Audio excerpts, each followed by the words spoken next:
Welcome back to Mortars and Motors. In today's episode, you join me with this fabulous Volvo 480, which I've had the pleasure of taking for a drive and a review today for you. What I'm going to do is give you a little look around the outside, show you around the inside, and then take you for a drive. So let's get cracking. Well, let's have a proper look around the outside first before we get in. It is a bit cold, so I'll keep this quite quick. It is an absolute design icon, the 480. The low-slung coupe looks, the pop-up headlights, the grille that's right underneath the bumper. It's just super elegant. Or it's the mid-80s version of elegance, perhaps. Mid-80s Volvo version of elegance. Okay, I'm backtracking, aren't I? So the most iconic thing about the Volvo 480 has got to be the pop-up headlights, but that's not the full story in the front, because there's an awful lot going on in the front of what looks like an incredibly sleek sports car.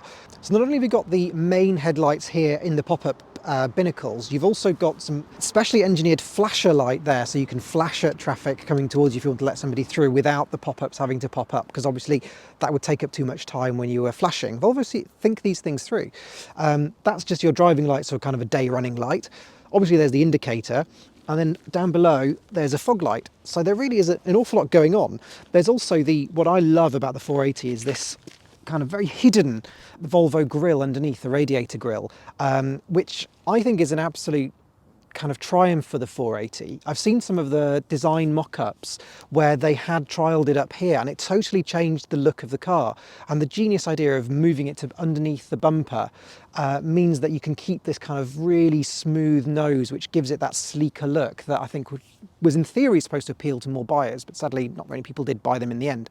But I love the fact that even though it is way down here, they've retained that classic Volvo kind of diagonal line that they have in the 80s cars, just because they're Volvo and that's what they have to have. One of the things you might notice about the 480 is that it's a very low-slung coupe, but it actually has quite a high scuttle line here, and you can really see the bonnet's quite chunky towards the back to take it up. The main reason for that is that the bulkhead of the car is based on the Renault 9, actually.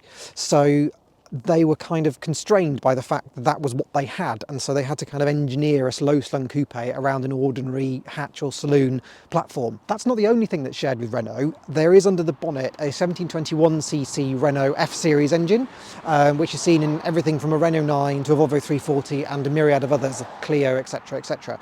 A very 80s engine, I think lasted probably towards the end of the 90s as well.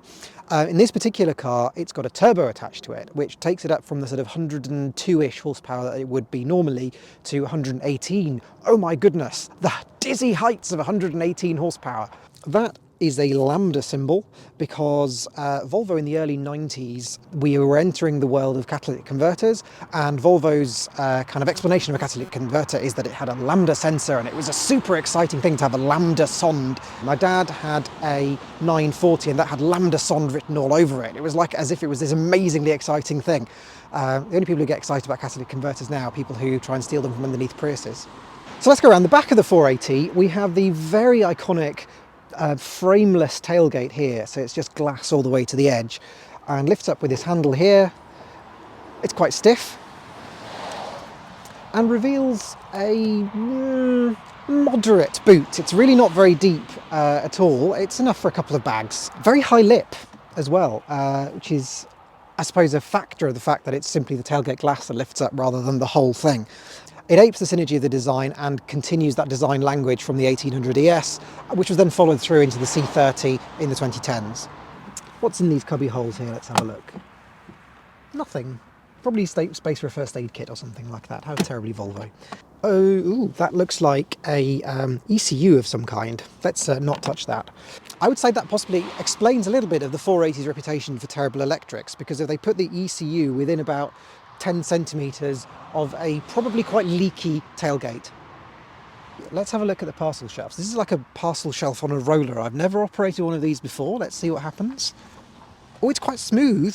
Oh, it's quite nice. Oh, okay, it clicks onto those little things there. That's really lovely. It's very elegant, suede-y material with Volvo embossed on it, but I can't help thinking, I cannot imagine anyone would ever use it because it's so shallow. It's literally, I think you have a depth of maybe 25 centimetres below that, so you literally can't put anything in that boot. I had no idea it was so hopeless.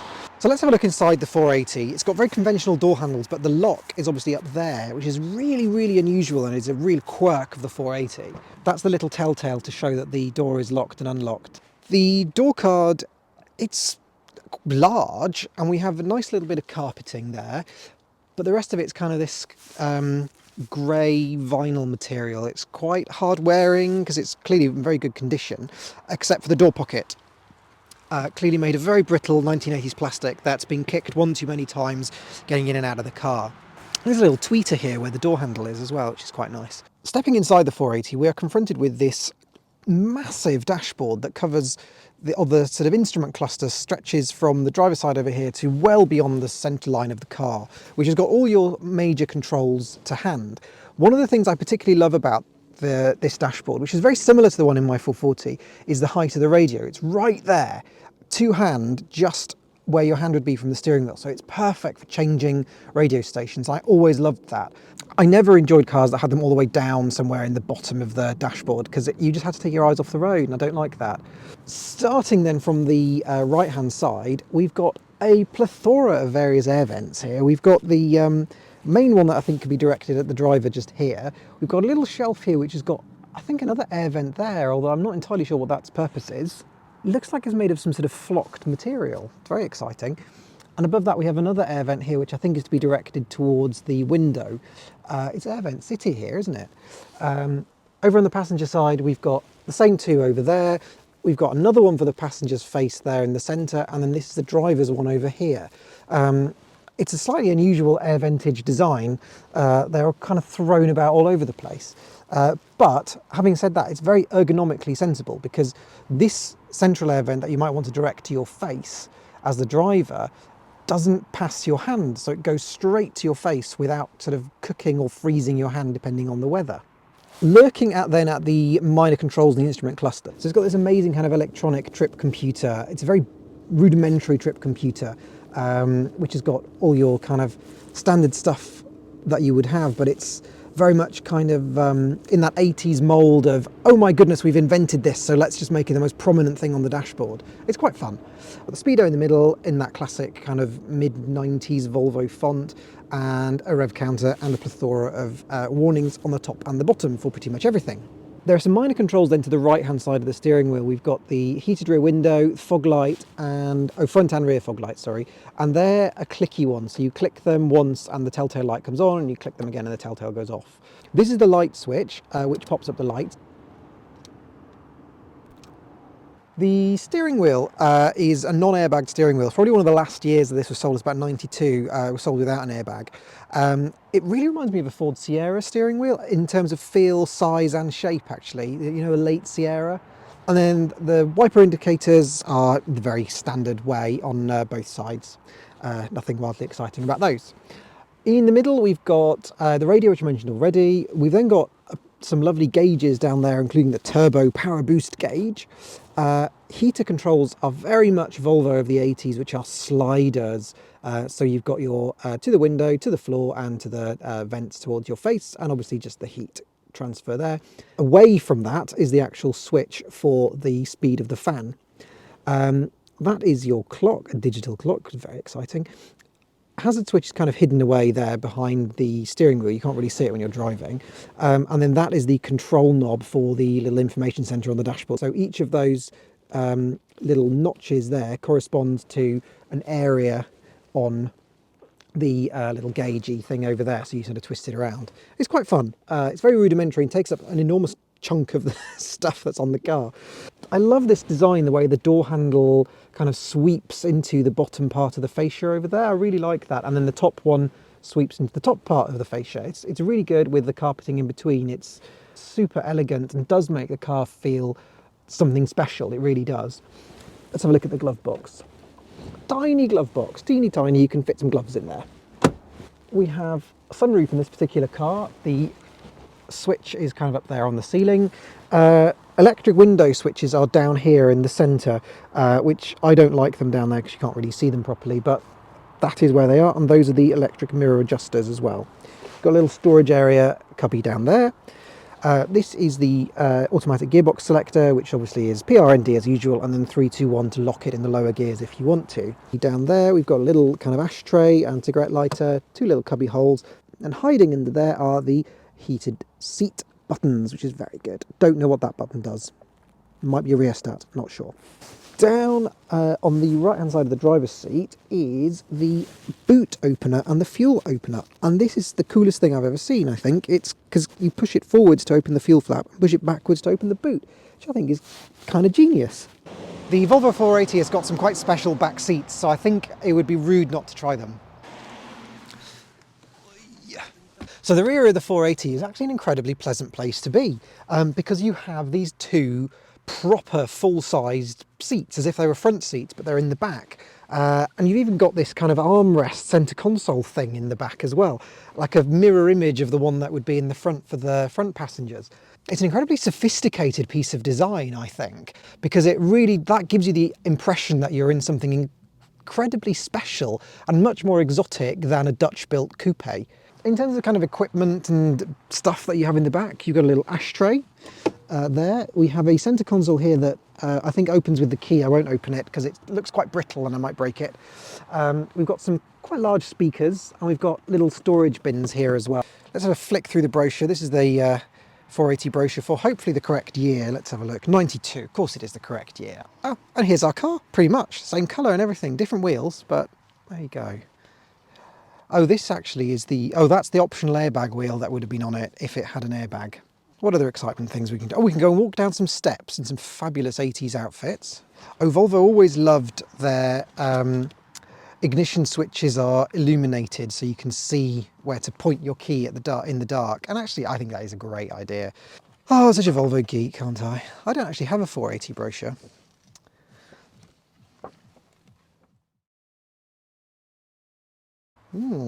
We don't have a thing. We must have something clever. Oh! Okay, we have a very Volvo design. So, under the bonnet we've got a very large battery. That looks very familiar to me, that bonnet catch from probably a 340 actually. Then we have the turbo intercooler. They're the most important words for a 480 fan, I think, the turbo. And underneath the kind of inlet bits there is the old-fashioned Renault engine hiding underneath. Looks very familiar to me from 1.7 340s I've had. Well, there's nothing wildly exciting under there. It's bonnety and it's cold, so I'm going to get in the car and we're going to go for a drive. This is the land of parked cars and nobody doing it right. Even me, probably. I shouldn't have been cheeky there. I should have been patient. I'm driving a turbo.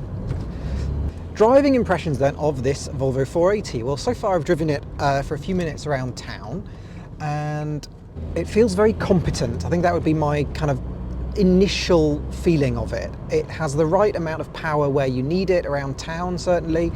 Let's go on country roads though and see. And the steering is really nicely weighted. It's got just the right amount of power to kind of match up with the traffic without any difficulty whatsoever. But it does have very, very clunky automatic gearbox. So it kind of snatches through all the gears quite significantly if you're not very, very delicate with it. Which I think is a bit of a shame. Oh, here we go, power. Oh, and then we changed gear and we lost it. Okay. Oh, can you feel that? So it, so I was slowing down because there are some cars slowing down in front of me, and the car down changed, and you can really feel it kind of go, we're down changed now. I don't know whether that means that the gearbox needs new fluid, it's a little bit old, or whether that's just the way it is. I'm guessing it's probably just the way it is. I've never driven one of these particular Volvo automatic gearboxes before. I think it's a ZF from memory. The ride is very kind of choppy on these uneven surfaces, and the whole dashboard kind of shakes every time you go over a bump, which is actually very reminiscent of my 440 that I used to have. So I had a 440 as my second car when I was about, I think I was still 17. An Escort was my first car, and then I had a 440. It was a 1.9 turbo diesel. Absolutely loved that car, but it had the same thing. I remember going down roads and I was holding onto the dashboard. Sometimes it would rattle so much, and this is exactly the same. Because it's not on massive wheels or anything, it is just the whole car is quite rattly. Oh, Astra. Mark III, L-Reg with orange indicators, very nice.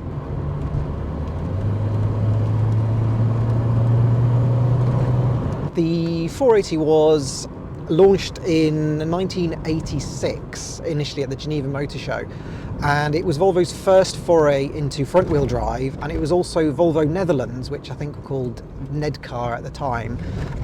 It was their first fully developed car under Volvo ownership, because obviously they'd been DAF previously, and the Volvo 340 was originally a DAF design that Volvo later taken over during its development. The development of the 480 started in, I think, 1981, 1980-ish, around that time, so it's very much an 80s product, to be honest.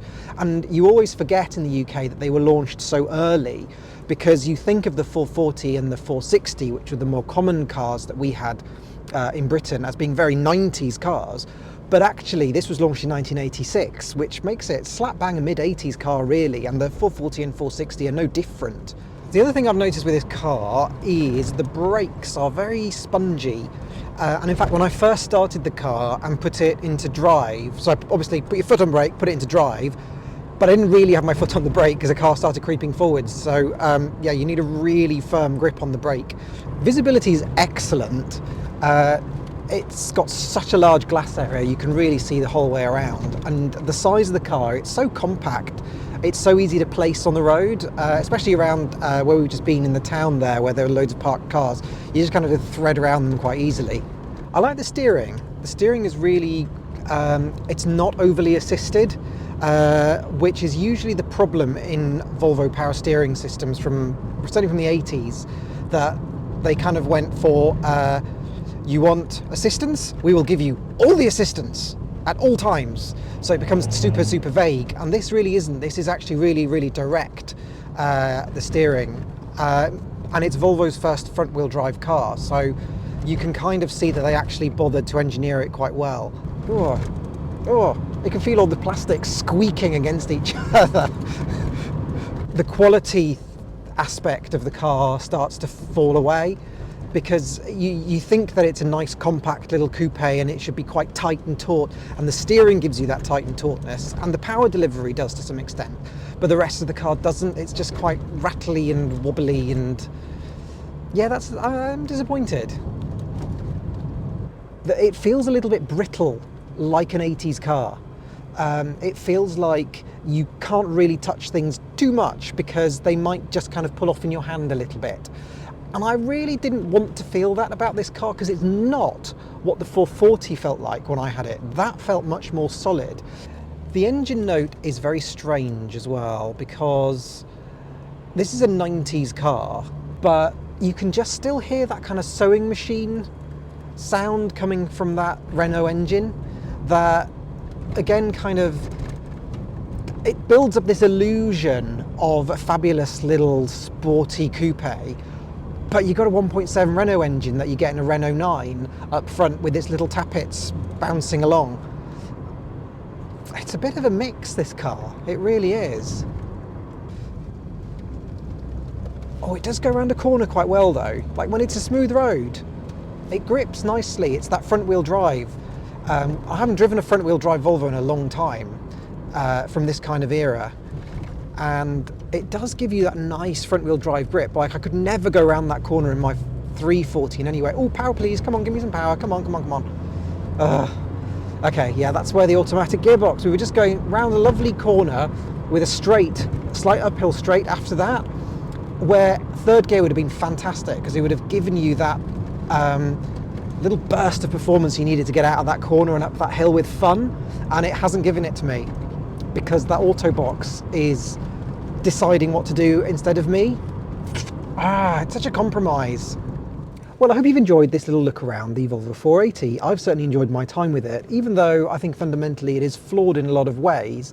But I think you can sort of forgive that for the fact that it is a 30-year-old car. It's not like I'm taking this out for a test drive as if it was going to be my daily driver. It feels like a very special place to be. The rear tailgate design particularly just gives you that kind of real iconic link back to older Volvo designs, and I really love that nod. I think it would make a great modern classic.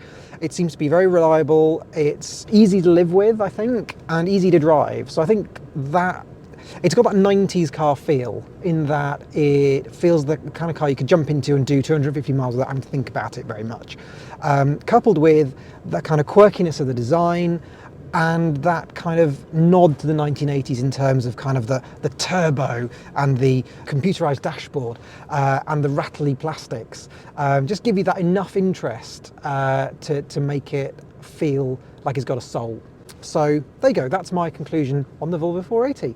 I will see you next time in another video driving something entirely different, potentially. Bye.